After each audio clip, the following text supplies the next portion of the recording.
Pesawat Garuda Indonesia DC-9 Woyla dibajak oleh kelompok yang menyebut sebagai Komando Jihad pada tanggal 28 Maret tahun 1981. Pesawat dengan nomor penerbangan GA206 rute Jakarta-Palembang-Medan itu dibajak hingga dipaksa menuju Bandara Don Muang, Thailand. Operasi Woyla adalah salah satu kisah sukses pasukan khusus Korps Baret Merah dalam membebaskan sandera dan melumpuhkan para pembajak pesawat. Dalam perjalanannya, Korps Baret Merah mencatatkan sejarah panjang di balik pembentukannya sejak 1950. Sejarah kelahiran Kopassus sebagai satuan tidak terlepas dari rangkaian bersejarah dalam kehidupan bangsa Indonesia. Pada Juli tahun 1950, timbul pemberontakan di Maluku oleh kelompok yang menamakan dirinya Republik Maluku Selatan (RMS). Dilansir dari kopassus.mil.id, pimpinan Angkatan Perang RI saat itu segera mengarahkan pasukan untuk menumpas gerombolan tersebut. Operasi ini dipimpin langsung oleh Panglima Tentara Teritorium III Kolonel A.E. Kawilarang, sementara Letkol Slamet Riyadi ditunjuk sebagai Komandan Operasi. Operasi ini berhasil menumpas gerakan pemberontakan, tetapi tidak sedikit pula korban dari pihak TNI.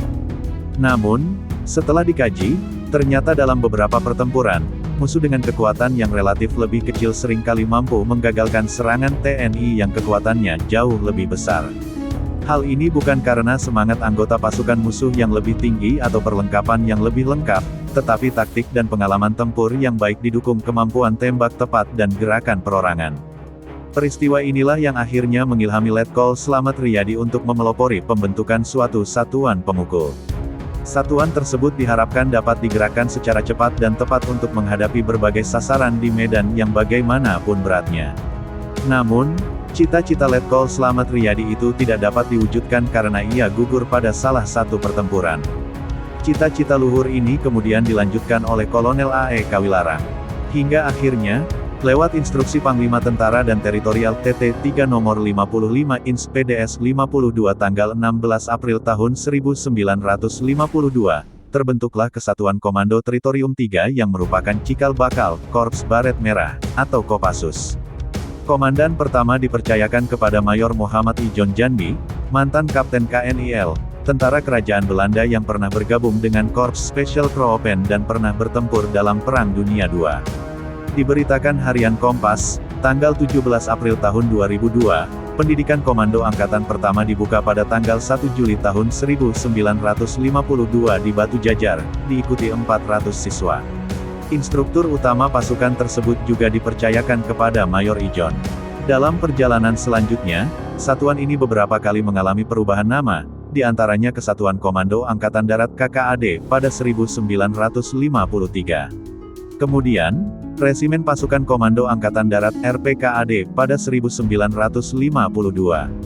Pada 1955, berubah menjadi Resimen Para Komando Angkatan Darat RPKAD, dengan menambah kualifikasi para kepada setiap prajuritnya. Pada 1966, satuan ini kembali berganti nama menjadi Pusat Pasukan Khusus TNI AD Puspassus TNI AD. Berikutnya, pada 1971, nama satuan tersebut berganti menjadi Komando Pasukan Sandi Yuda Kopasanda. Kemudian pada 1985, kembali berganti nama menjadi Komando Pasukan Khusus Kopassus sampai sekarang. Setelah beberapa kali mengalami perubahan dalam organisasi, sesuai Surat Panglima TNI Nomor B563 tanggal 8 Mei tahun 6 SRU tanggal 23 Maret tahun 2001, struktur organisasi Kopassus saat ini terdapat di beberapa wilayah. Pertama, Makopassus yang berkedudukan di Cijantung, kemudian Pusdiklat Passus yang berkedudukan di Batu Jajar, dan Grup 1 Kopassus yang berkedudukan di Serang. Berikutnya, Grup 2 Kopassus berkedudukan di Solo, Grup 3 Kopassus berkedudukan di Cijantung, dan Satuan 81 Kopassus berkedudukan di Cijantung.